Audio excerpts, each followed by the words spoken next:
Notre pays investit 40 milliards par an dans le domaine du logement et pourtant, c'est dans notre pays que les loyers sont les plus chers. Donc la majorité a décidé de s'atteler à ce dossier et de faire en sorte que les loyers baissent. Le premier point de la réforme concerne le logement social et ensuite viendra le secteur marchand.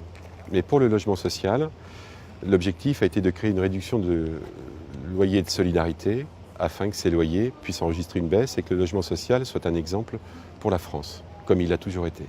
Premier geste du gouvernement pour montrer sa bienséance à la négociation et son appel à la négociation, avec l'électrochoc de l'article 52, c'est qu'il souhaite étaler la réforme sur 3 années et ces 1,5 milliard qui seront donc pris au monde HLM le sera sur une partie de leur compte d'exploitation, d'autre part, et sur leur partie investissement, ce qui leur permettra de mieux appréhender ses conséquences et ça leur donnera le temps de pouvoir se réformer.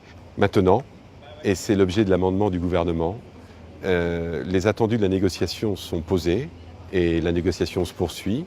Et il y aura sans doute d'autres amendements puisque la loi de finances n'est pas encore votée, elle sera votée définitivement en deuxième lecture. Et l'objectif, c'est de faire en sorte que ces mondes qui peuvent avoir des enjeux différents, l'État, le monde HLM, retrouvent des enjeux communs et s'approprient les contraintes des uns et des autres. Et c'est ce qui est posé aujourd'hui, c'est un début, ce n'est pas une fin, et il est important que ça aboutisse dans l'intérêt des demandeurs de logement et des locataires.